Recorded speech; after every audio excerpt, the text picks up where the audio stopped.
glorificado, e eu e você iremos cantar o hino da vitória, amém? Eu quero, em nome de Jesus, agradecer a Deus pela vida do nosso amado amigo, irmão François.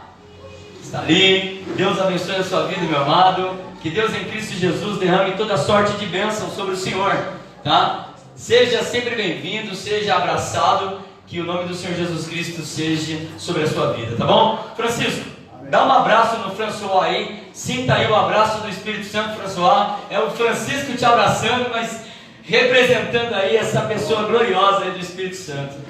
Está conosco aqui também o Davi. Deus abençoe a sua vida, amado. A Elaine também. Muito obrigado pela presença de vocês aqui mais uma vez. Que Deus em Cristo Jesus possa continuar abençoando a vida de vocês.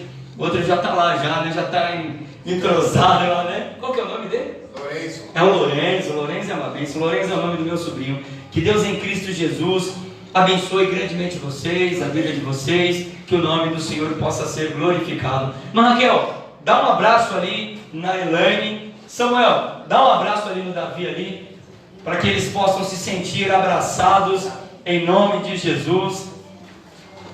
Que Deus em Cristo Jesus continue abençoando a vida de vocês, meus irmãos. Como é que nós vamos receber os nossos irmãos essa noite em nosso meio? Sejam bem-vindos em nome do Senhor. Vamos aplaudir a vida a Jesus pela vida do nosso irmão?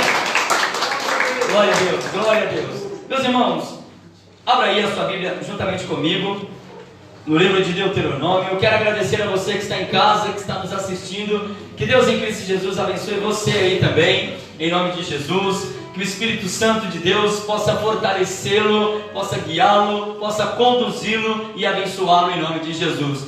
Que este culto possa ser um culto abençoado aí na sua casa, aí no seu trabalho, aonde quer que você estiver. E você que vai assistir esse culto aí, quem sabe talvez no dia 30 de janeiro de 2028, não sei, estou profetizando aqui, né?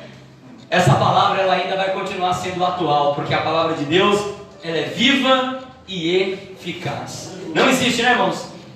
Tantos homens escreveram tantos livros maravilhosos, né? Uma sabedoria, uma sapiência gloriosa, mas passaram. Mas a Bíblia é o livro mais vendido e mais atual de todos os tempos. Palavras que foram escritas há mais de 2.000 anos, quase 3.000 anos. Parece que foi escrito ontem nas páginas da revista Veja.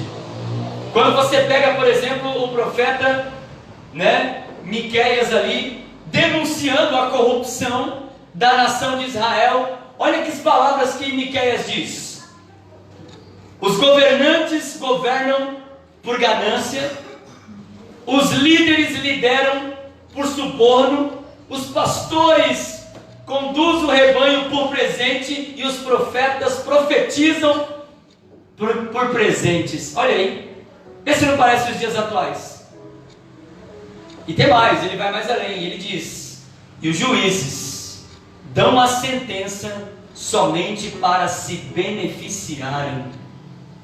Quem escreveu isso? Parece que foi escrito ontem, mas não. É porque a palavra de Deus, irmãos, ela é viva, ela não envelhece. Por isso eu sempre digo aqui no seminário teológico que é até um erro quando a gente usa o seguinte termo, que a palavra de Deus se renova a cada manhã.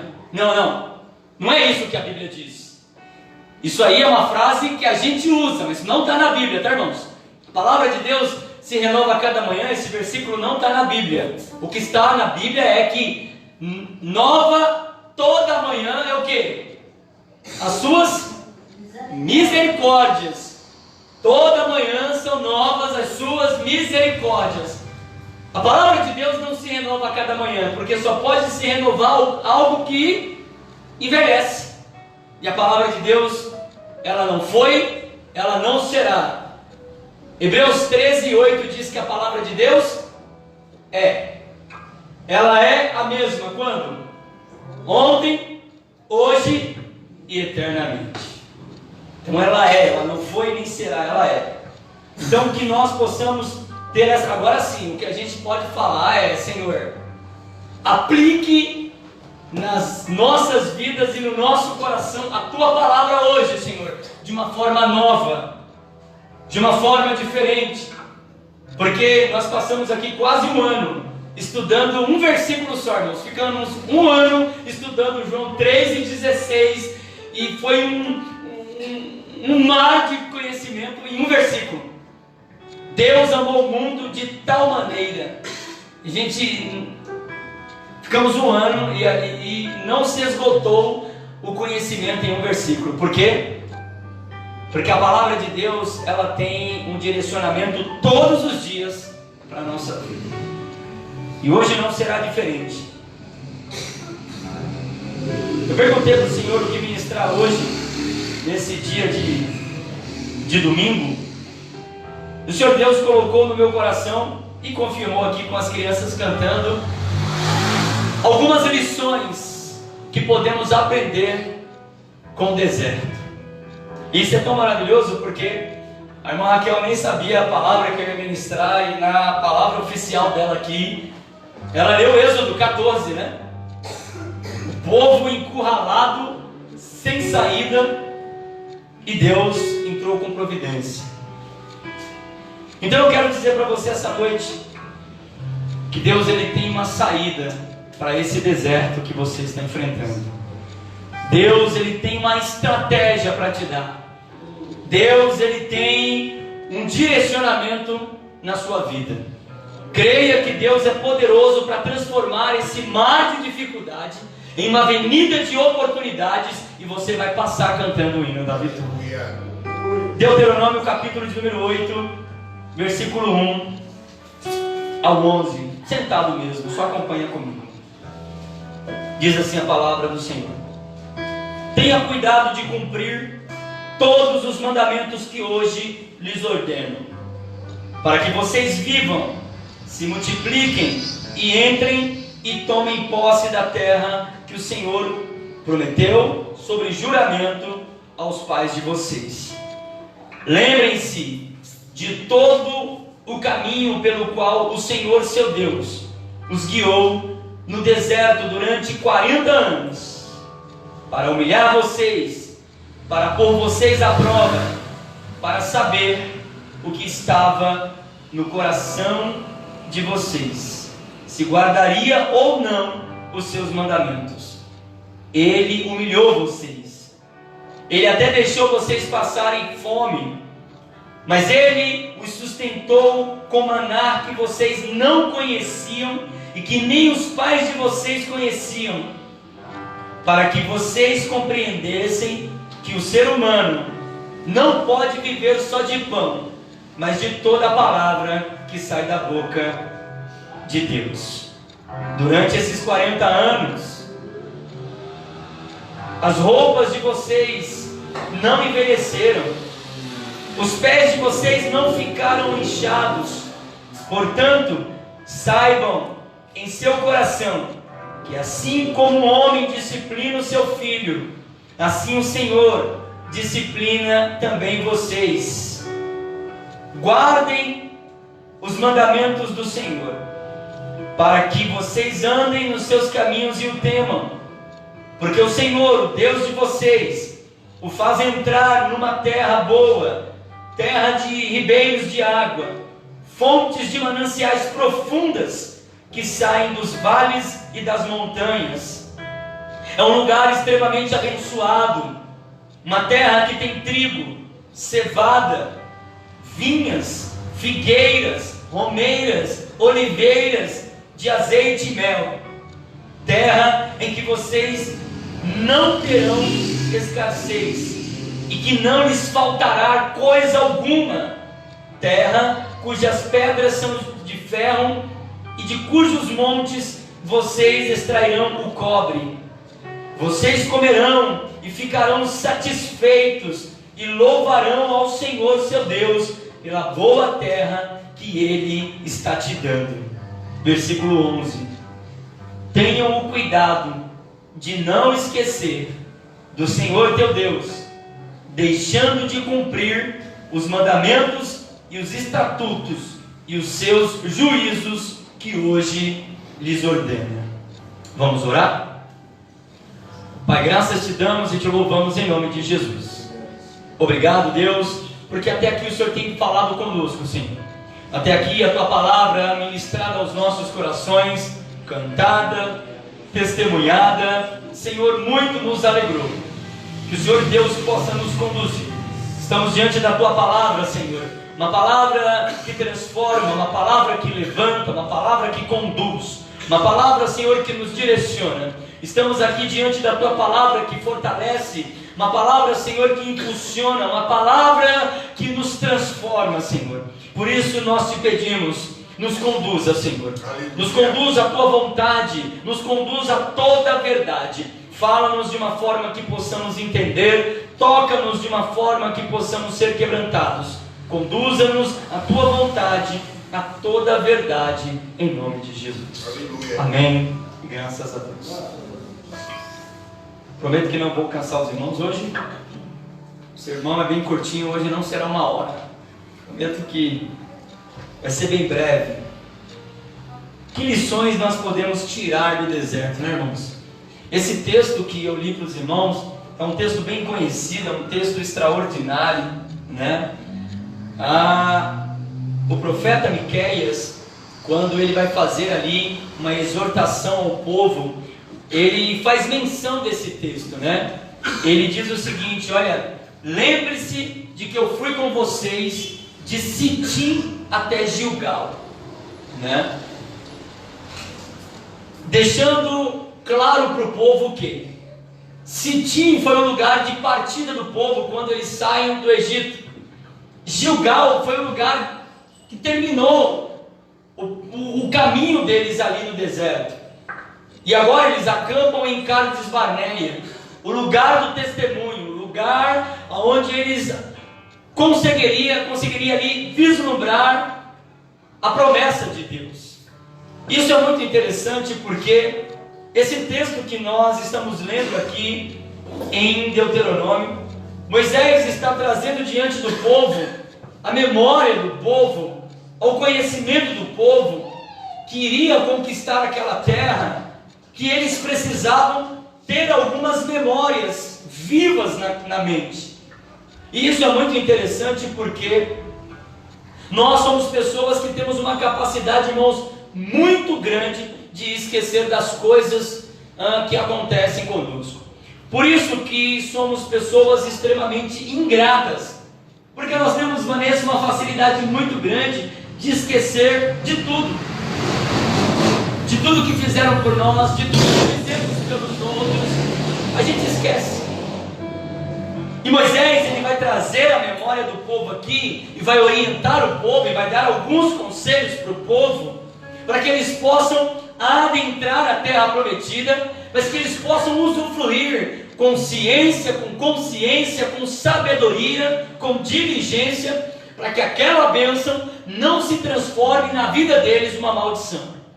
E isso é muito interessante, meus irmãos, de nós pensarmos porque não é somente ser abençoado por Deus, não é somente receber de Deus aquilo que pedimos em oração, não é somente obtermos aquilo que o Senhor Deus irá nos entregar, mas precisamos ter sabedoria para usufruir aquilo que o Senhor Deus nos dá, para que ao invés de sermos abençoados, não sejamos amaldiçoados.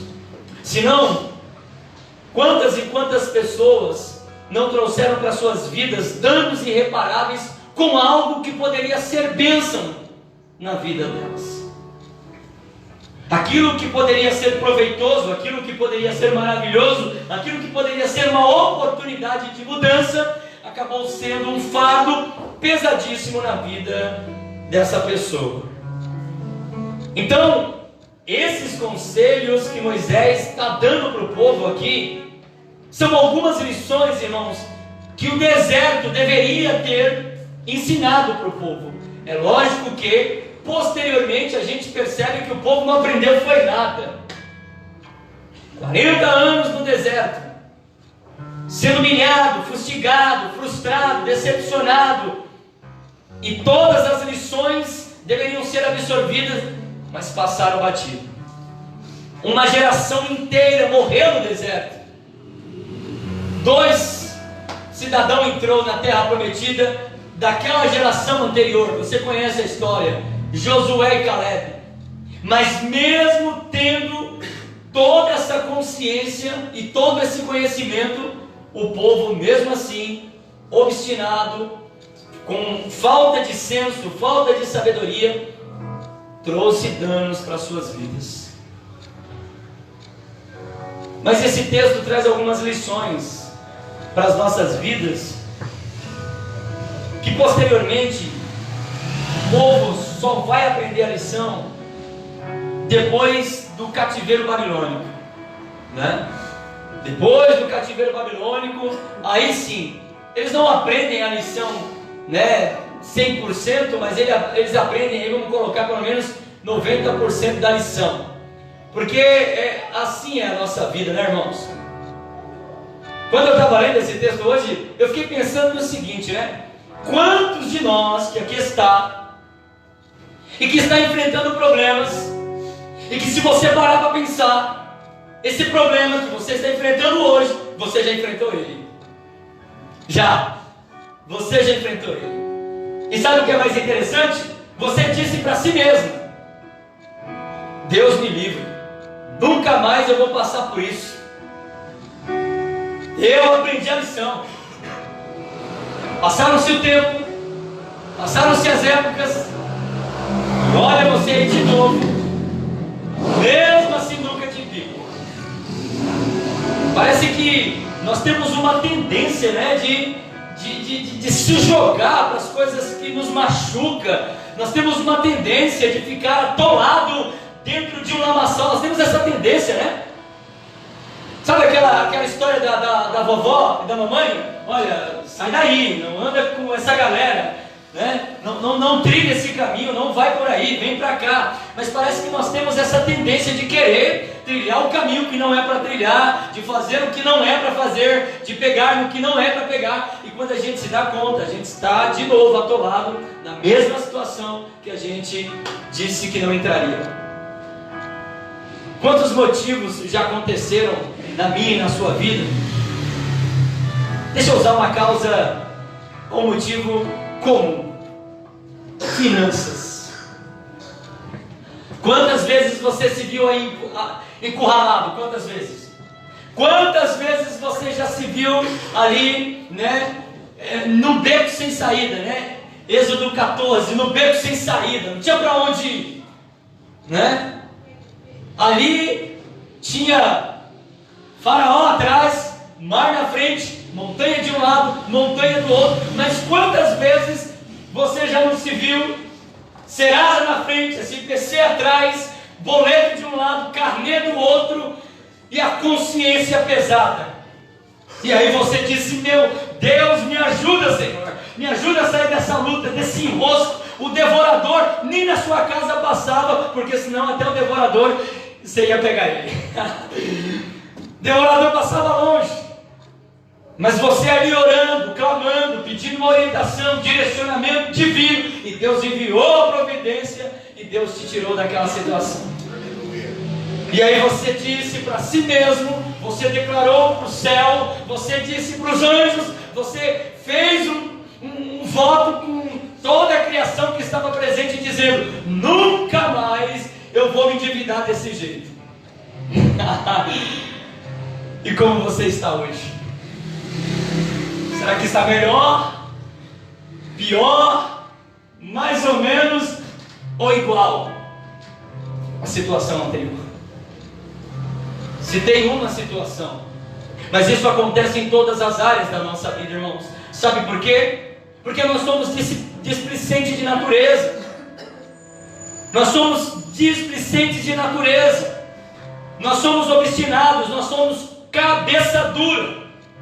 Nós temos uma dificuldade, irmãos, muito grande de deixar ser orientado, direcionado e conduzido pela palavra de Deus. Talvez estaríamos melhor hoje se nós tivéssemos ouvido o conselho de Deus. Talvez se nós nos deixarmos ser direcionados e conduzidos pela palavra de Deus, não que nós não iríamos errar, mas talvez iríamos errar menos. Não que eu e você hoje não estivesse em situação ruim, mas talvez não estaríamos tão pior. Provérbios 16 e 20 diz: quem examina cada questão com cuidado prospera, e feliz é aquele que confia no Senhor. Examinar cada questão com cuidado, Samuel, com cuidado. Jesus disse que quem vai construir, quem vai mexer com construção, precisa fazer muitos planos, para que não possa cair em desgaste e em endividamento. Isso é muito interessante, meus irmãos, porque quando Moisés, ele traz a consciência do povo, e essa palavra, irmãos, não é uma palavra que está presa em um passado remoto, não. Essa palavra é uma palavra que ela está viva, e ela ecoa hoje no nosso coração, e traz para as nossas vidas hoje uma lição, e que pode ser benéfica para a minha e para a sua vida hoje. O primeiro conselho que Moisés dá, se você está com a sua Bíblia aberta aí, por favor, o versículo de número 1, ele diz assim: tenha cuidado de cumprir todos os mandamentos. Cuidado. Cuidado. Primeira lição aí que Moisés nos ensina aqui nesse texto é cuidado, irmãos. Nós somos extremamente descuidados. Se nós fôssemos um pouquinho mais diligentes, não sofreríamos tantos danos. Nossa vida conjugal, nossa vida profissional, nossa vida relacional, nossa vida pessoal, nossa vida familiar, nossa vida social, todas as áreas da nossa vida, se nós tivéssemos mais cuidado, não falaríamos qualquer coisa, não faríamos qualquer coisa, não agiríamos de qualquer forma, pensaríamos duas vezes para pensar em fazer qualquer coisa, mas somos displicentes. Quando Moisés diz cuidado, é cuidado mesmo. Quando Moisés diz cuidado, é porque Moisés tinha certeza de que o povo, por ser obstinado, poderia transformar a bênção de Deus em maldição na vida deles. E é muitas das vezes isso que a gente faz, irmãos. Por não ter cuidado, por não ser diligente, por não ser pessoas sensatas, a gente transforma as bênçãos de Deus em maldição na nossa vida. Quantas e quantas oportunidades a gente já não perdeu na vida, irmãos, porque nós não prestamos atenção.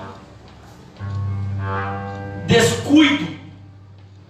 Ai, e agora? Agora já era. Ixi, pronto. Cuidado. Moisés disse: olha, cuidado em cumprir todos os mandamentos que hoje lhes ordeno. A Bíblia diz que existem algumas regras e normas e preceitos que nós temos que seguir. E a primeira delas, Salomão nos ensina com clareza, que o princípio da sabedoria é o quê? É o temor a Deus. Quando nós tememos a Deus, nós temos a consciência de que Deus é aquele quem rege e quem governa a nossa vida. Quando nós não tomamos cuidado nas nossas decisões, nas nossas posições, naquilo que fazemos, podemos trazer danos irreparáveis para as nossas vidas. Quer um exemplo? O livro de Ruth conta-nos uma história de um homem chamado Elimeleque. Sua esposa se chamava Noemi. Tinha um filho chamado Malom e outro Quilion. Diz a Bíblia que houve fome naquela terra. E o que Elimeleque faz? Pega a sua família, pega os seus filhos e vão habitar na terra de Moabe. Já errou. Vai para um lugar onde Deus não tinha vínculo com aquele povo. Um povo que tinha dado uma baita dor de cabeça para Moisés lá atrás. Sai da presença de Deus. Moravam em Belém de Judá. Belém, que significa casa de pão. Sai da casa de pão para as cidades de Moabe e fica ali 10 anos. Elimeleque vai sem o direcionamento de Deus, não consulta a sua esposa, não consulta seus filhos, não consulta... Sabe o que significa Elimeleque em hebraico? Deus é o Senhor, ou meu Senhor é Deus. O cara tinha o nome, Deus é o meu Senhor, mas tudo o que fazia não consultava o Senhor que tinha. Quantas e quantas coisas nós fazemos, irmãos, sem consultar a Deus? Quantas decisões tomamos? Quantas coisas a gente... Olha, e deixa eu te dizer uma coisa, nem tudo que está dando certo, Deus está no negócio, irmãos. Não se engane, não é porque está dando certo que Deus está no negócio. Elimeleque vai para esse lugar e fica ali 10 anos. 10 anos. Primeiro ano, talvez ele disse para a mulher, falei, mas você que Deus estava nesse negócio? Está vendo aí, você estava com medo de vir comigo, é Deus está no negócio. 2 anos, 3 anos, e o cinto vai apertando. E os filhos, acho que Deus está no negócio mesmo, né? Já estamos aqui 5 anos, graças a Deus, tudo certinho, bonitinho, não está acontecendo nada. Mas diz a Bíblia que morre Elimeleque, morre Malhom e morre Quilion. E agora? Lá nas terras de Moabe, diz a Bíblia que Noemi ouviu dizer que Deus havia visitado a casa do pão. Sabe o que é isso, irmãos? Cuidado. O Salmo de número 1 diz: bem-aventurado o varão que não anda de acordo com o conselho dos ímpios, não se detém no caminho dos pecadores, não se assenta na roda dos escarnecedores, antes tem o seu prazer na lei do Senhor, e na sua lei medita dia e de noite. E ele será como a árvore plantada junto ao ribeiro, cujas folhas não secam, a raiz não murcha, mas dá o fruto na estação certa. O salmista pede 2 coisas impossíveis para a gente: esperar e ter paciência. Ele disse: esperei com paciência no Senhor. Você tem paciência? Você sabe esperar? A gente fica 5 minutos a mais na fila de qualquer lugar, a gente fica doido. Caramba, será que não vai chamar não? Já faz 3 minutos que eu estou aqui. 3 minutos, parece uma eternidade, né? Caramba, meu, será que o pessoal não vai vir atender? Tem quase 5 minutos que eu já estou aqui. Agora você imagine, né, irmãos? Tenha cuidado de cumprir todos os mandamentos que hoje lhes ordeno, para que viva e se multiplique e entre na terra que o Senhor prometeu. Nós oramos pedindo para que Deus possa abrir portas, sim ou não? Senhor, abre uma porta de emprego, Senhor, abre uma porta disso, Senhor, abre uma porta daquilo. Mas a Bíblia nos ensina que Deus não vai abrir porta. Por quê? Porque a porta já está aberta. Apocalipse capítulo 3 diz: eis que diante de ti coloquei uma porta aberta. A pergunta é: se a porta já está aberta, por que então eu não consigo chegar até essa porta? Aí é que está. Talvez os caminhos que eu estou trilhando, talvez a direção para onde eu estou caminhando, está me distanciando da porta que o Senhor abriu. Esse povo, irmão, sai do Egito. Era questão de dias, Vanessa. Dias, 7 dias, 12 dias, vamos colocar, se fosse no máximo 40 dias, esse povo estava na terra prometida. Mas o povo preferiu caminhar pelos seus próprios caminhos, pelos seus próprios desejos, pelas suas próprias vontades. Quando, irmãos, nós caminhamos nas nossas próprias vontades, no nosso próprio querer, na nossa própria sabedoria, no nosso próprio ego, nós vamos distanciando da vontade de Deus. Nós vamos nos distanciando da porta que já está aberta, está logo ali, do outro lado, você vai chegar. 40 anos. Quantos de nós talvez não está experimentando as bênçãos que o Senhor Deus prometeu, porque a gente tem trilhado caminhos errados? Deus não é homem para que minta, e nem filho do homem para que se arrependa, disse em Números Moisés. Porventura diria a Deus e não faria? Prometeria a Deus e não cumpriria? Claro que não, irmãos. Deus, Ele é fiel para cumprir. Muitas das vezes nós é quem tardamos os planos de Deus na nossa vida. Deus tem coisas extraordinárias para cumprir na minha e na sua vida. A questão é, estamos trilhando os caminhos que Deus estabeleceu para nós? Cuidado, cuidado. Quando nós temos cuidado de obedecer, de ser direcionado, aí as coisas ficam mais fáceis. Primeira lição que a gente aprende aqui é ter cuidado. Moisés disse, olha, tome cuidado. A segunda lição, recordar. Versículo 2, veja comigo aí.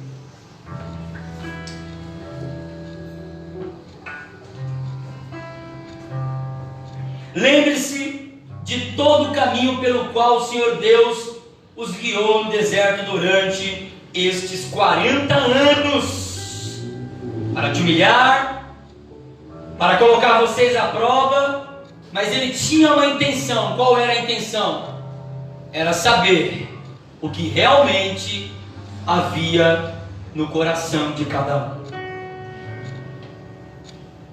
E isso é muito interessante, irmãos. Caminhar com Deus, ser homem e mulher de Deus, é diferente de ter Deus. Nem toda ação ou palavra de um homem ou de uma mulher de Deus é palavra de Deus. Não. Nem toda palavra de um homem de Deus é palavra de Deus. Pode ser só palavra do homem de Deus, mas não é palavra de Deus. E nós temos vários versículos bíblicos que relatam isso. Natã era um profeta, era um homem de Deus, sim ou não?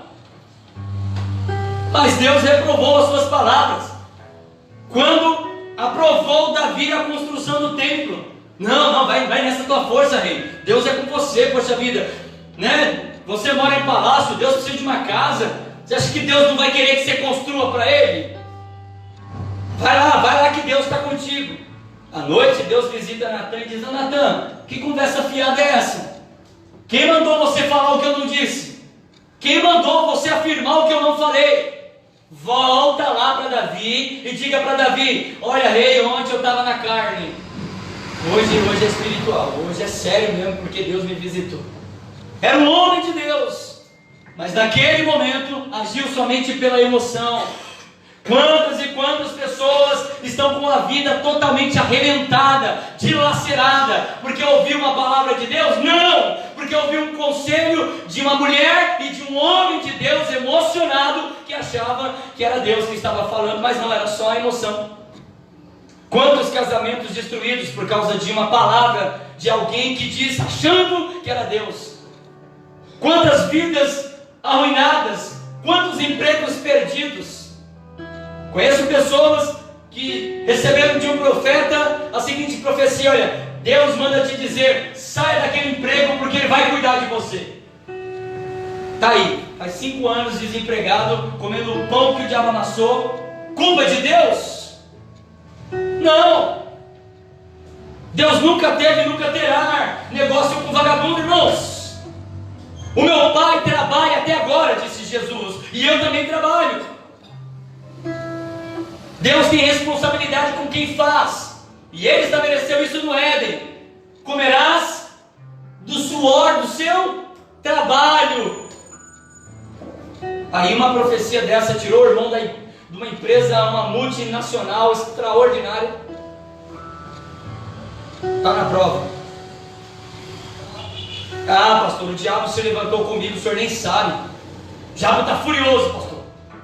Ah, mas foi o diabo mesmo? Muitas das vezes a gente coloca a culpa em todo mundo. Coloca a culpa no pai, na mãe, no irmão, no filho, no papagaio, no marido, na esposa, em todo mundo. Mas a gente não consegue admitir que muitas das vezes as dificuldades que estamos enfrentando é falta de responsabilidade nossa. Precisamos assumir os nossos atos, precisamos assumir os nossos erros, precisamos fazer como os cristãos da Idade Média, quando pegavam alguns algozes e eles começavam a se martirizar, dizendo, culpa, minha máxima culpa. Eu sou culpado de estar assim o meu casamento, eu sou culpado de estar assim as minhas finanças, eu sou culpado de estar assim o meu relacionamento, eu sou culpado por tudo que está acontecendo na minha vida, Senhor. Então me ajuda a melhorar. Quando temos essa consciência, a nossa vida melhora. Segunda lição, o conselho de Moisés é: lembre-se. Jeremias, Lamentações de Jeremias diz: traga à memória aquilo que possa dar esperança. Lembre-se. Deserto, irmãos, deserto não é um lugar. Primeiro que deserto não é um lugar estável, né? Você não é lançado no deserto para ficar permanentemente ali, não. O deserto é só uma passagem. O deserto é só uma passagem.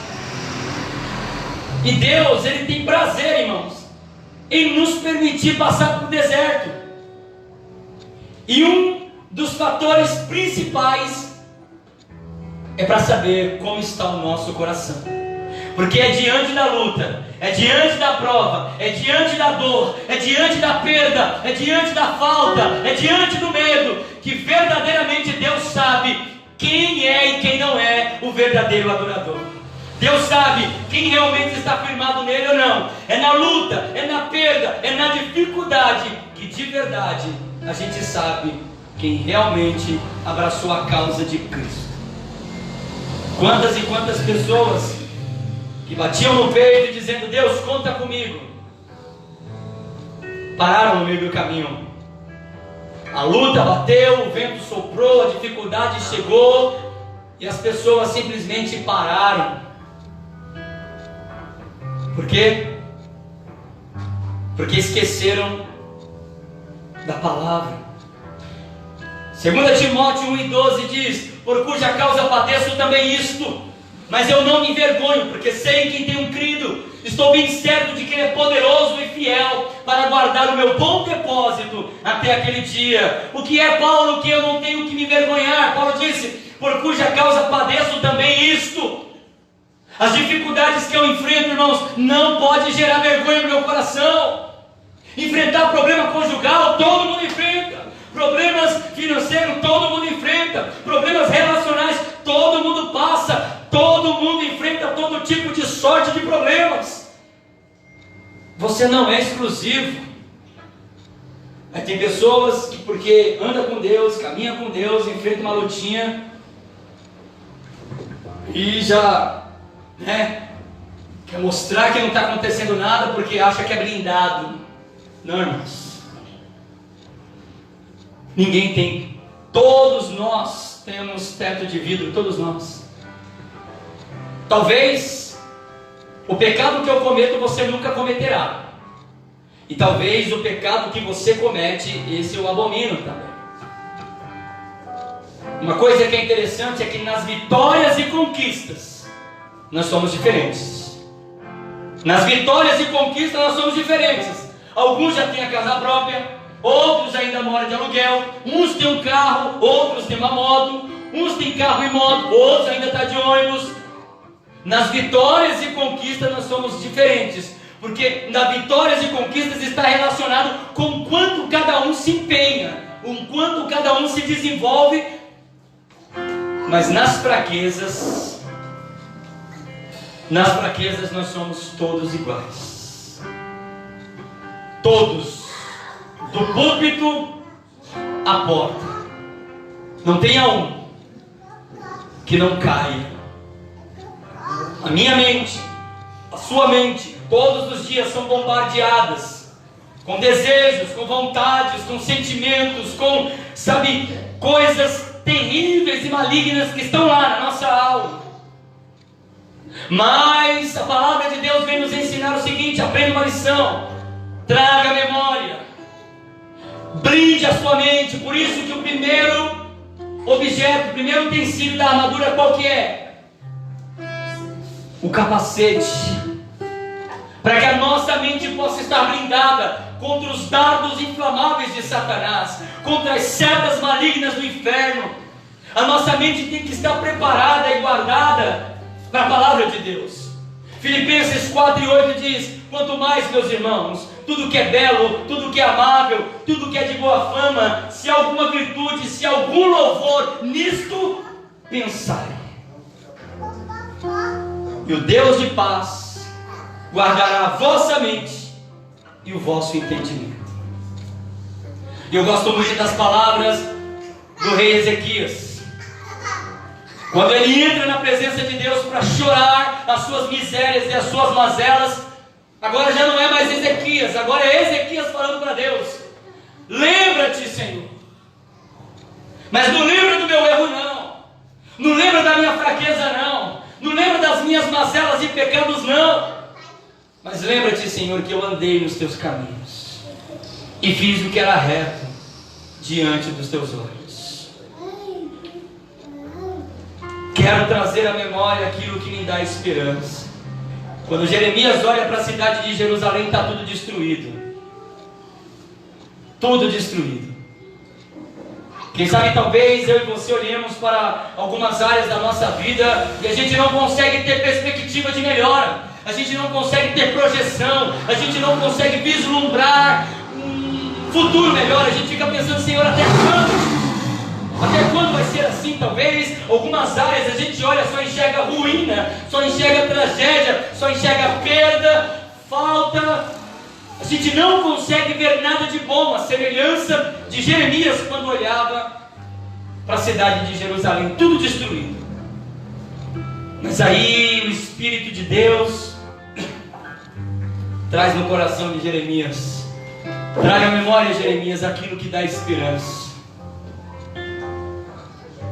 E essa é uma palavra, irmãos, maravilhosa. Lembre-se, lembre-se, lembre-se, lembre-se que Deus é com você. Lembre-se, lembre-se dos livramentos. Lembre-se quantas e quantas providências Deus já colocou diante de você. Lembre-se, nos momentos de dificuldade, nos momentos de deserto, nos momentos de perda, de frustração, de escassez, lembre-se que você não está sozinho. Há um Deus que ainda continua no controle da sua vida. Lembre-se disso, Ele não te esqueceu.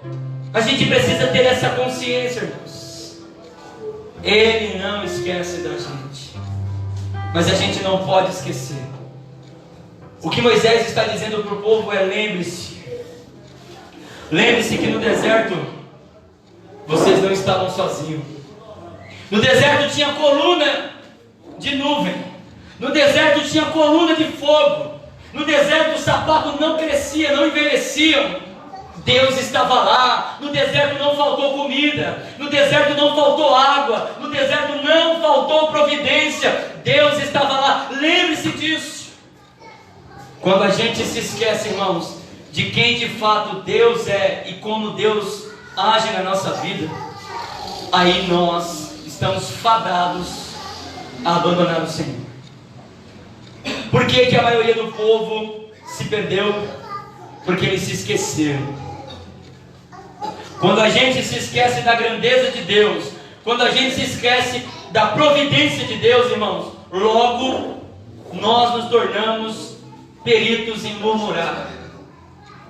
Ai, Deus, que desgraça de vida, é só comigo, parece sina, parece que eu tenho, sabe, algum encosto em mim, parece que é coisa ruim, mas não é. Não é sina, não é encosto, não é o dedo podre, não é coisa ruim, não.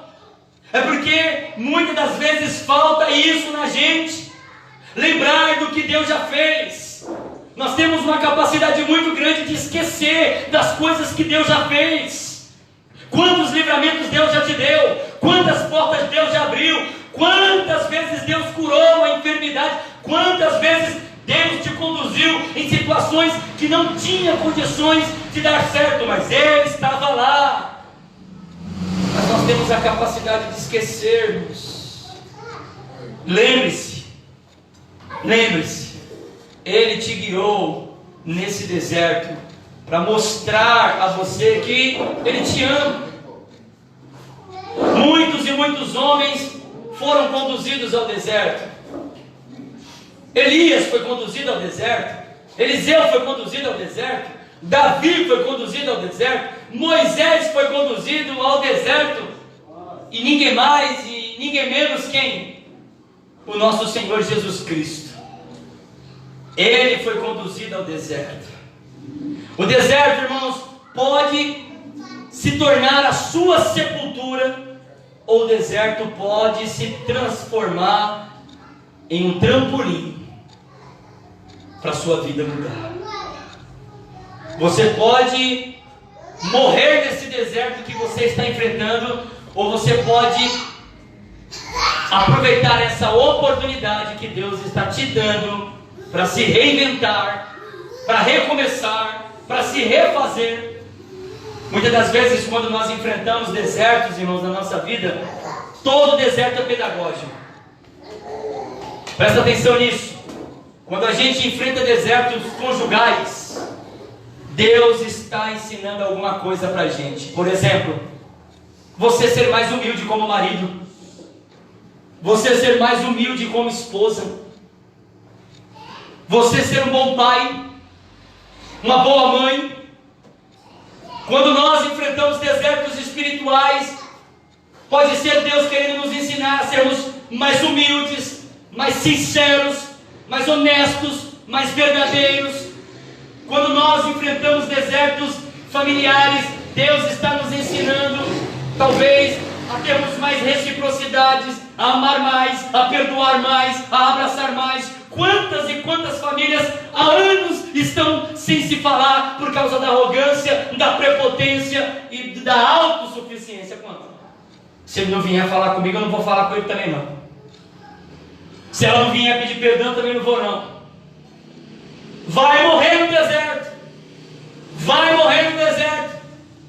Mas o deserto, irmãos, é sempre uma oportunidade de transformação. É sempre uma oportunidade de recomeço. Jesus foi enviado para o deserto para ser tentado pelo diabo. E esse é o problema. É que no deserto, as pessoas, os homens e mulheres que andam com Deus, não prestam atenção e ao invés de vencer o diabo, se entregam ao diabo. Tu és o Filho de Deus? Transforme essa pedra em pão. Você é o Filho de Deus, poxa. E aí muitos homens e mulheres de Deus dizem, é verdade, né, meu?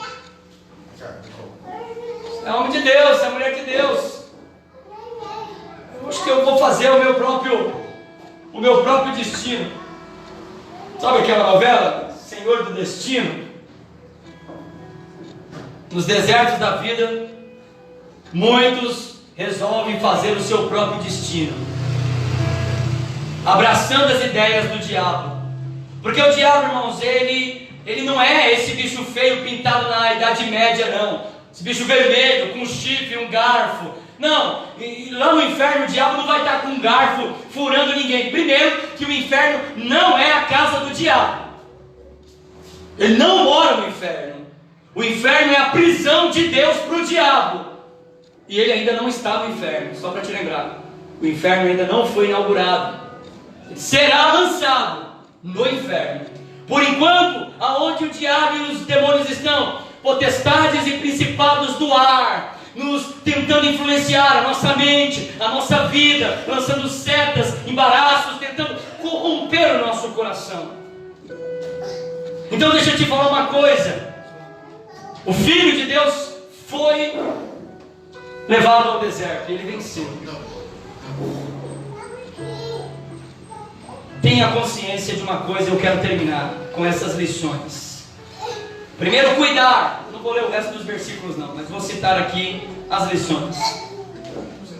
Segundo, guardar. Terceiro, conhecer. E quarto, orientar.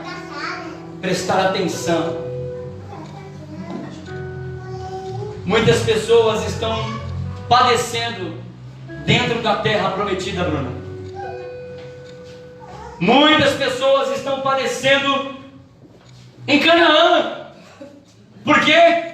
Porque não presta atenção no que o Senhor Deus está orientando. O deserto vem trazendo as suas lutas, mas é pedagógico. Tudo que acontece nas nossas vidas, irmãos, é pedagógico. É Deus nos ensinando a sermos mais humildes, verdadeiros, sinceros, honestos, recíprocos, uns para com os outros. A questão é: estamos dispostos a enfrentar esse deserto? Eu te guiei durante 40 anos no deserto, e esses 40 anos as roupas não envelheceram, os sapatos não se desgastaram, os pés não incharam, não faltou nada para vocês. Eu quero te fazer uma pergunta e você não precisa responder não, é uma pergunta introspectiva. Quantas vezes Deus deixou faltar na sua vida? Quantas vezes? Quantas vezes Deus deixou faltar na sua despensa? Você até enfrentou necessidade, mas você não mendigou o pão. Sabe por quê? Porque só quem mendiga o pão é quem não é justo. O salmista disse: fui jovem, hoje eu sou velho, nunca vi um justo